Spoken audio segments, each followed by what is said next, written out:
Mamdani's super disappointing on this as well. Mamdani has said that his focus is on delivering to New York City, and in that respect, he's done an excellent job. The fact that he's unwilling to commit to a broader project of unseating Jeffries suggests to me that things are a lot worse on the back end than they seem. A lot worse. I don't think we're getting out of this one, guys. Sorry as I am to say. Speaking of Jeffries, you guys saw that he met with Kushner.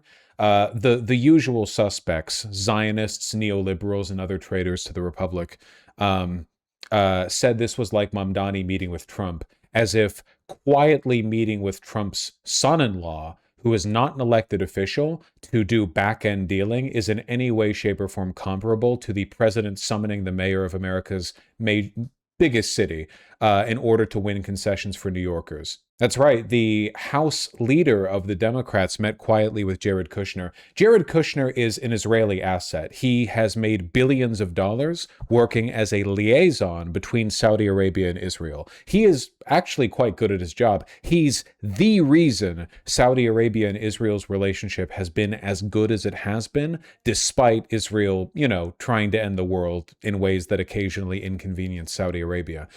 Hakeem Jeffries met with him privately. Apparently, according to reporting that I've heard, I do not know if this is true because it's not like Kushner would just openly say this.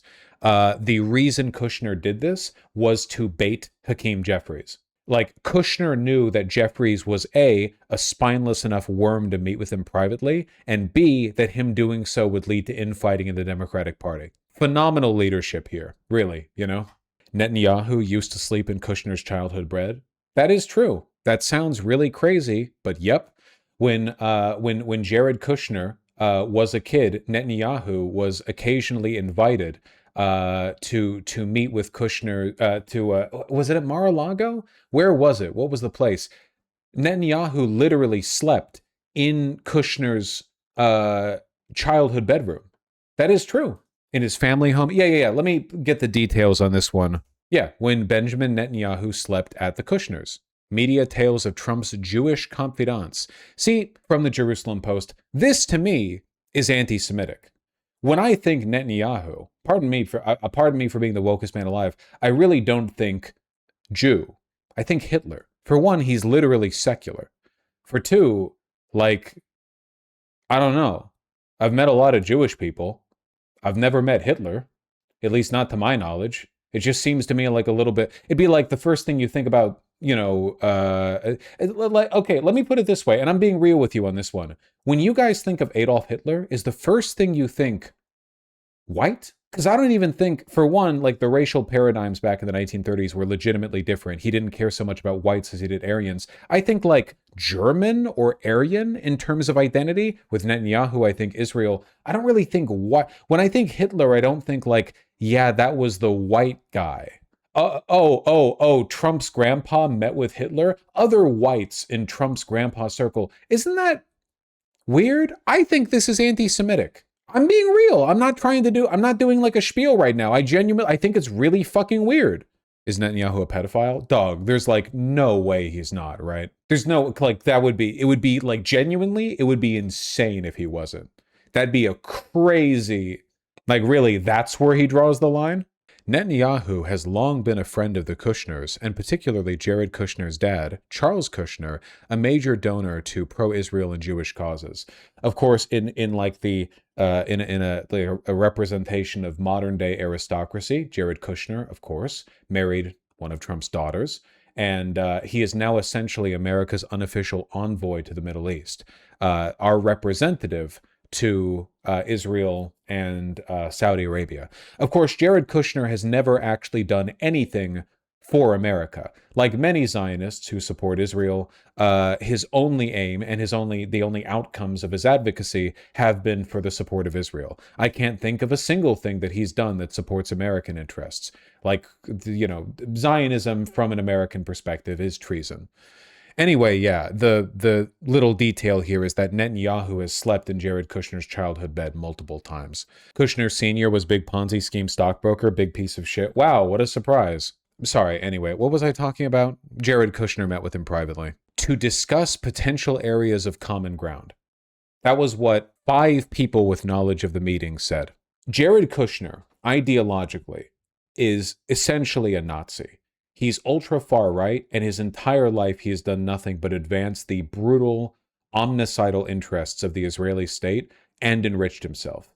He's a billionaire. He has made billions from the Saudis for being their envoy to Israel. He has never done anything for America once in his entire life. He has never done a single thing. I'm being real here. Jared Kushner has never fought for or advocated for anything that even nominally overlaps with the Democratic Party's stated agenda. He is not even a government worker. He is not in any government position. He is merely Trump's son-in-law, Trump's billionaire son-in-law. And the leader of the Democrats met with him to discuss potential areas of common ground. Is he smart? Who, Kushner or Jeffries? Kushner is smart, for sure. Hakeem had a response video. No doubt he did not want this made public. What the fuck am I looking at? What the fuck is this fit? What is this fucking St. Patrick's Day ass? Okay.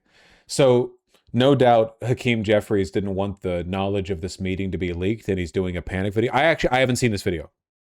When did this come out? I have not seen this video.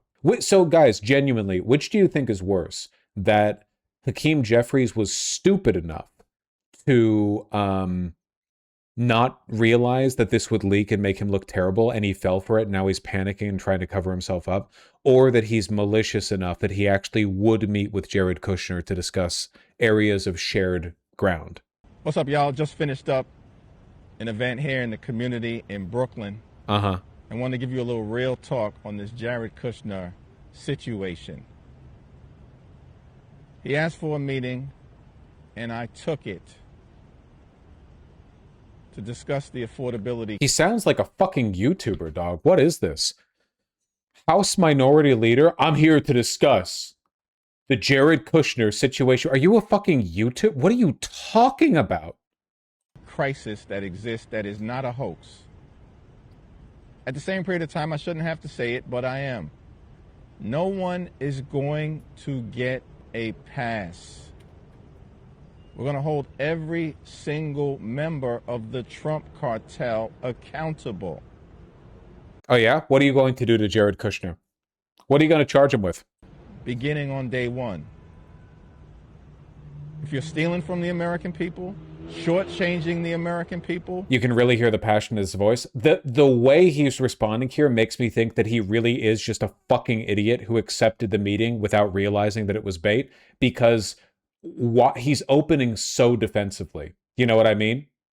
It would be like a YouTuber getting photographed at a con with, like, Jesus, I don't know, fucking Onision or Keemstar or something, and getting blowback, and they make a video like, hey, just to let you know, I don't like those guys. Like, not opening with a, oh, I didn't know, but rather with a, like, really panicked denunciation or something, like a, oh, you got caught. Or screwing over the American people, you're going to be held accountable. God, he's so fucking stupid, man. We're going to follow the facts, apply the law, and be guided by the Constitution. Beginning on day one, and hold the crooks accountable. And that's what we've done as House Democrats.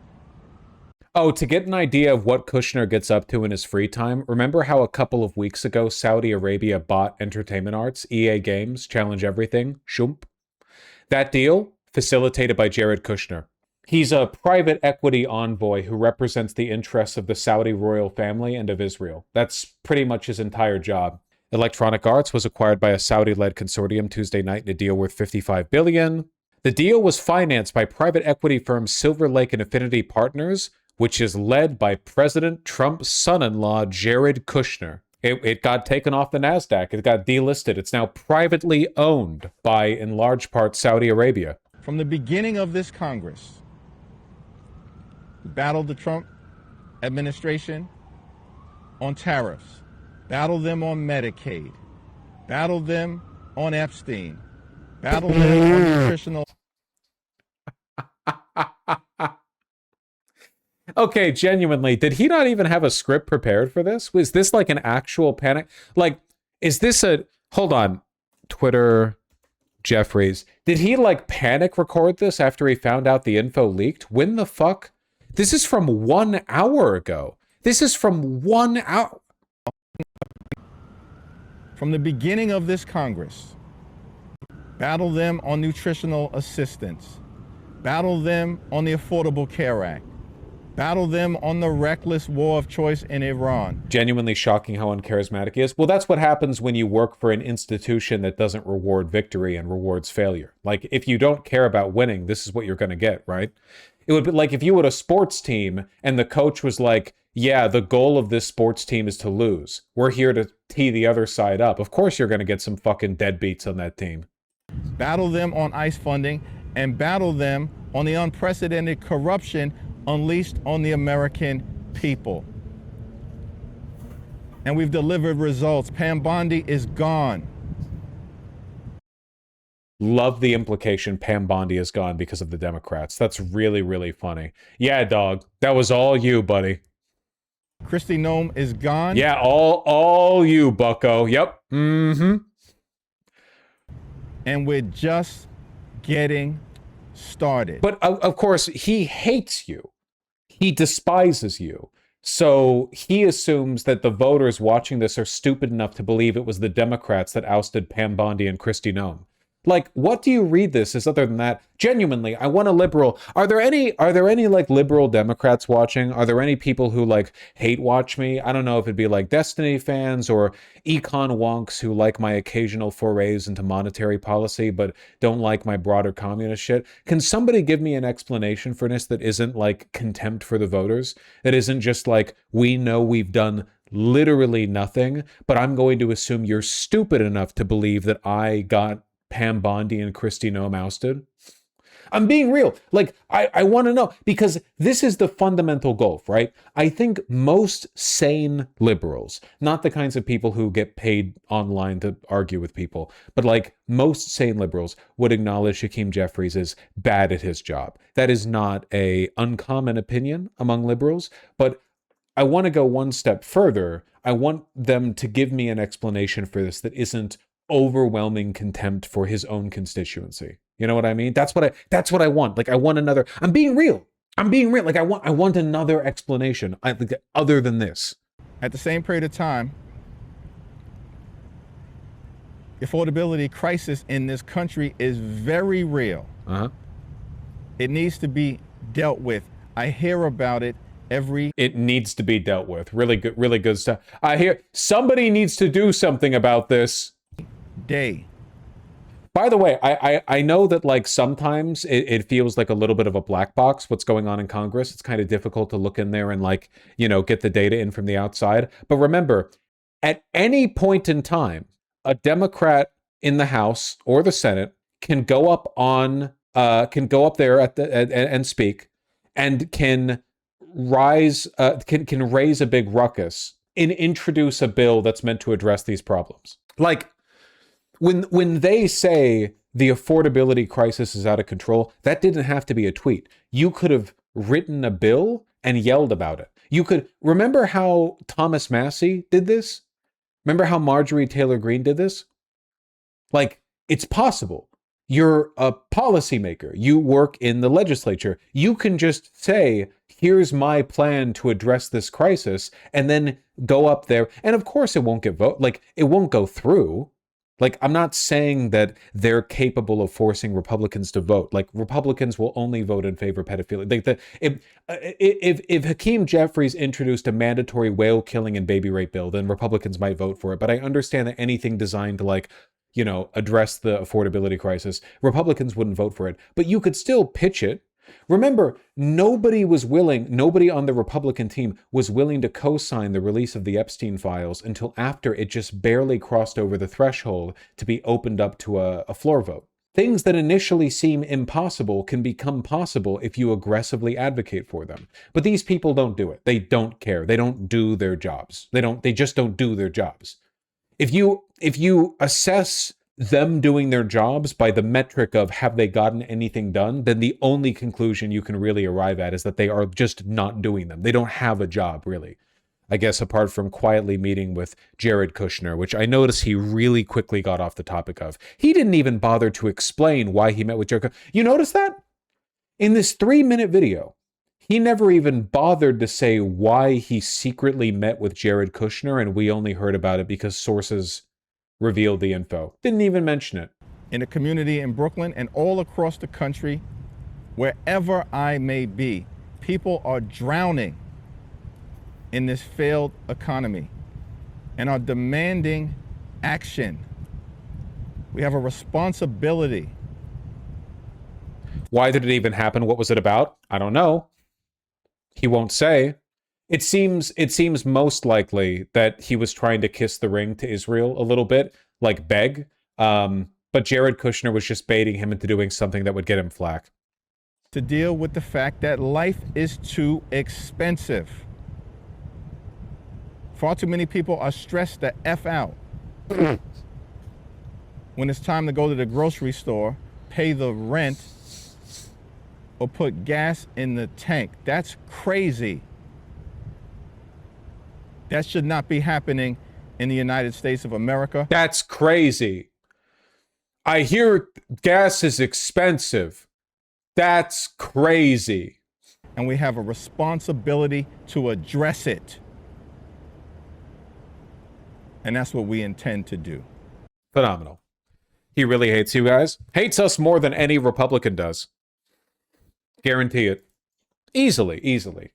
You could sit down and have a beer with the Republican representative because they're having fun. He's not having fun. Jeffries isn't having fun. Republicans and Hakeem Jeffries are both committed to the shared goal of ensuring every Israeli citizen has the right of prima noctis over your wife and presumably infant daughter. That's their shared goal. The difference is Republicans are having fun with it. They get to, dance and juggle. Jeffries is just a miserable wretch. And son. Jeffries got caught. He said he met Kushner to talk about affordability. That is so obviously a lie that I'm not even going to dignify it. Kushner is not a government official. Kushner has literally no influence on any metric that influences any element of the affordability of American goods and services. No connection. Kushner doesn't deal in it. He doesn't talk about it. He's not responsible for it. He doesn't have the power to do anything about it. He is an envoy for the interests of Israel and Saudi Arabia. That is the one thing that he is. He is a billionaire private equity ghoul who facilitates deals between Saudi Arabia and Israel and profits enormously from it. That's it. That's the entirety of his job. Like, I'm not going to dignify. He might as well have said he went over to meet Kushner to congratulate him on his marriage or something. Like, it's that obvious of a lie. It's not worth engaging with, really.